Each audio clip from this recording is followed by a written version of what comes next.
the etiquette piece, and, it's so important to me because etiquette is one of those silent killers. When you don't have it, those who do have it can observe that this person's a bit unrefined. They're committing faux pas. They're embarrassing themselves. They don't even know it. And they're losing opportunities because there's certain experiences, like say I invite people to my home and I observe how they conduct themselves within my home.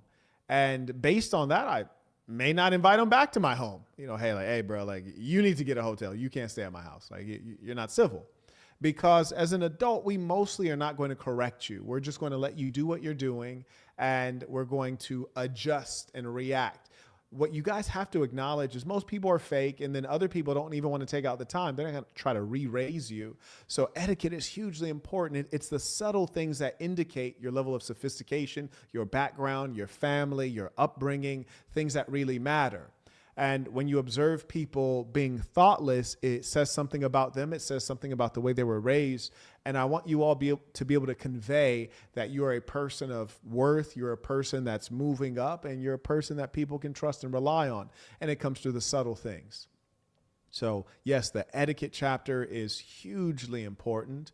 And I hope people take it seriously and are very thoughtful about it.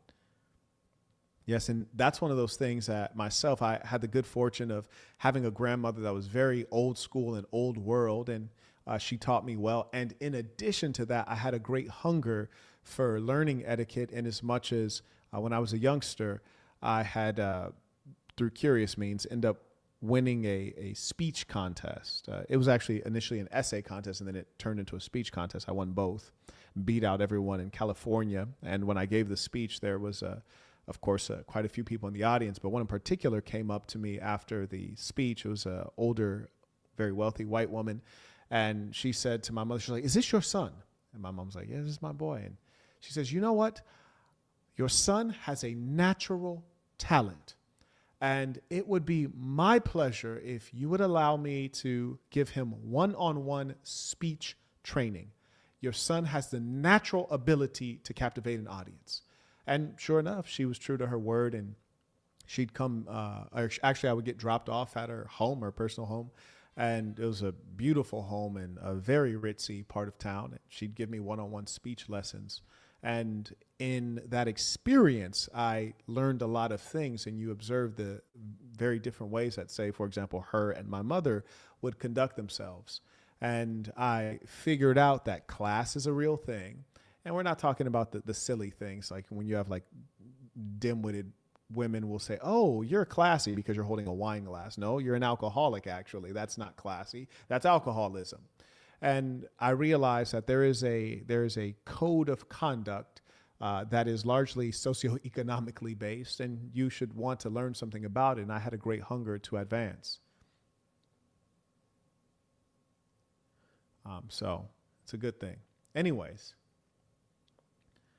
Shout out to the folks who know what is important. Shout out. May I also acknowledge, I got so many tabs and so many screens here. I'm just trying to decide which one I want to use for certain things. I think I'll use this one. May I also acknowledge Juan. He writes, "Peace of the Saints tuition to the big homie." Appreciate you. Also, again, shout out to Andre. I'm so proud of him. He's created a great product. He's put in work in terms of marketing. Calvin comes in via PayPal. He writes, "Peace of the Saints. Shout out to you again. I'm listening to the recent member exclusive live. Are your friends really friends? And I'm blown away by the value I'm receiving from it. And I'm only about 30 minutes in. Every single piece of content I consume of yours, I leave with a better mentality than I started with. And I often reflect, how can I provide a similar effect to the people I deal with in my familial relationships and business? I am impressed." I appreciate that, Calvin. That's a very high compliment, and I take that seriously. So I thank you for that. And most importantly, the greatest gift you guys give to me is to use the information to make yourself great and to honor the investment of time and capital that I put into you guys. So looking forward to seeing you highly successful. Shout out to, oh yeah, and by the way, if you remember, check that one out. That one was close to my heart. Are your friends really friends?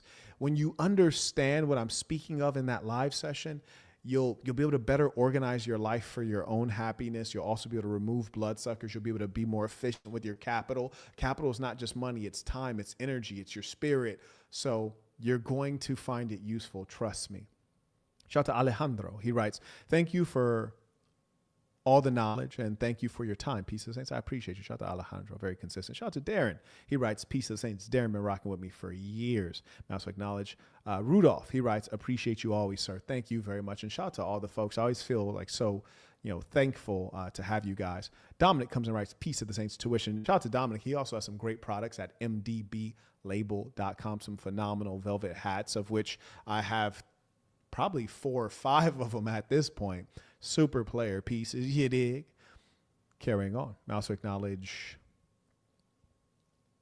and shout out to the folks who support one another. I've created a great community here in the Sasson, and we have sections all over the world, and you guys buy each other's products. You go out to exercise together. You do businesses together. You live life together in the righteous way. No alcohol, no intoxicants. Shout out to Charles, just became a member at thesasson.com. That's THESASN.com. Let's get back to this work. Let's talk about it.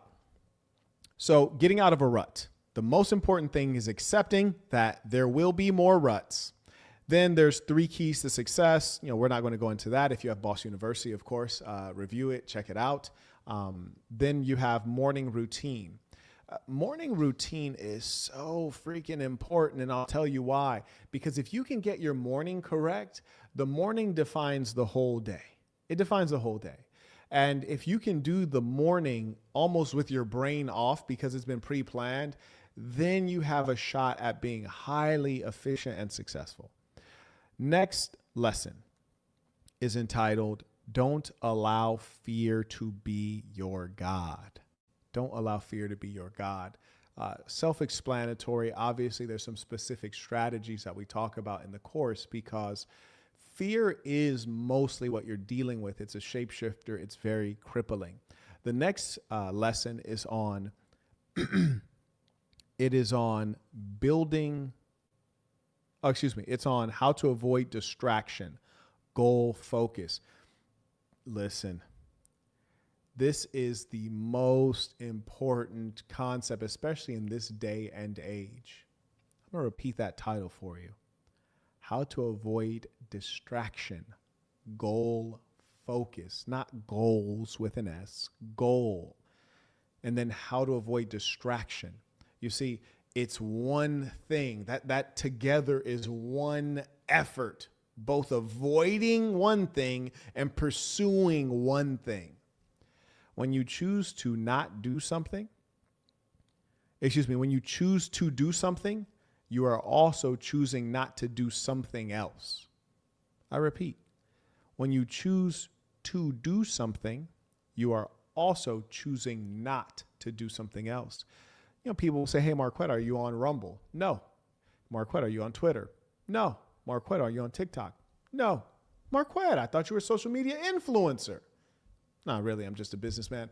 But I don't want to be influential on all of the platforms. It takes too much energy, too much time. The platforms are better suited for different things. TikTok is for dances and cute content, very female oriented, not very educational, short form. I need to be on platforms where you can speak at length, where you can elaborate on ideas, where you can explain, where you can educate people who are more sophisticated and seeking knowledge, for I am not a jester. So I know where I am supposed to be and also where I am not supposed to be. So again, I repeat, how to avoid distraction, goal focus. Just checking right here as I have it on school.com/Marquett to make sure the order is correct here as well.